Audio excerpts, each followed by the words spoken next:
Good morning, everybody. Welcome back to the channel. If you're new here, I appreciate you being here. Stick around. You might learn something. Thank you for being here. This is Coach Dave. I'm going to be answering a viewer email who reached out to me and wanted me to address something. Now, they are from a different country, so the language barrier is a little bit there.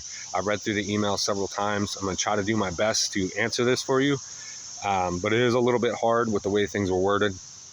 So he reached out to me talking about how his wife no longer wants to be with him.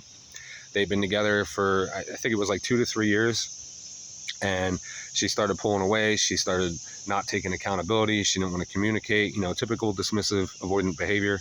And she left, moved to a new place, didn't tell him where, anything like that, doesn't want anything to do with him, just completely cut off all stuff. Towards the end of the email, he asked me several questions pertaining to various things like, why did they lie? Why do they not want to be held accountable? Why do they pull away? Why do they not give love? Just on and on and on.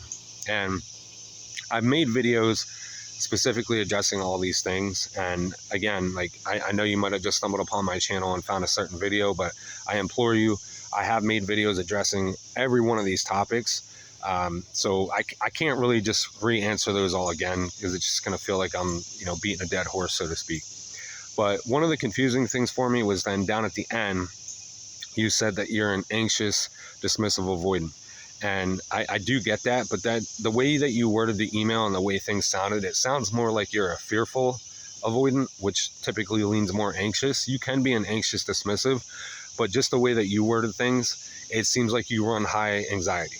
And in a relationship like this, like I said, it's the push and pull. You have a dismissive avoidant and you have a fearful avoidant, which is very hard to work out. And you lean heavily anxious while they want to avoid. They're dismissive. So that answers half your questions right there about why they can't commit, why they want to pull away, why they take no accountability, why they give you nothing, no closure, no closeness, no openness, no nothing. And you running high anxiety is going to make you chase. It's going to make you over pursue.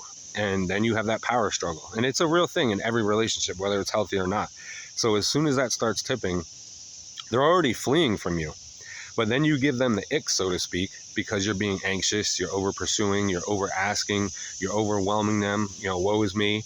And they run even more. They don't want to be around for that. They're not going to show up for that. They won't even do that when you're coming to them in a gentle, calm, loving way. So what do you think is going to happen when you're acting like this? So I can't specifically address each of those things. I mean, it's self-explanatory. I am sorry for you about what you're going through, but it sounds like, the only thing that I can really elaborate on is you asked, why do they get married? Well, it's very seldom that they do. So the fact that she actually went through with it, I mean, she must have saw something. And the fact that you guys were both avoidants, just two different types, it's unfortunately two toxic people. And they tend to last longer in relationships with toxic people. Now, whatever happened, whatever triggered her, whatever made her start feeling some type of way that she pulled away, the honeymoon phase ended, and real relationship commitment started coming through on your end, and your anxious side took over. And that just went full tilt. And then, like a seesaw, she just fell to the ground while you're up in the air, and vice versa. That's usually where they're at. They're up in cloud 9, up in the air, and then you're on the ground. And, it goes both ways. But in these types of relationship dynamics, as soon as the anxiety takes over, the fact that you're a dismissive or a fearful avoidant doesn't even matter anymore, because now you're just an anxious attachment style. And that's what's predominant in you. And for somebody who's a dismissive avoidant, that's literally kryptonite. So the more you chase, the more you try to communicate, even if you give them space, you lessen yourself, you walk on eggshells, you don't put yourself first, you prioritize them, it's just going to make them run even more. It's going to make them want to run even faster. So I'm really trying to answer this all for you. But again, most of these topics are answered in my videos in more depth and more length. But as far as these things that I could answer in this video, I hope this helps bring a little clarity. I did email you back specifically, just in case you don't get to see this video or notification for it, just to give you more clarity and a direct answer. But I hope this helps you. If you guys have any questions, comments, concerns, or advice for this person, drop it in the comment box below. If you have a video idea, you want to reach out to me, check my main page, you can do so.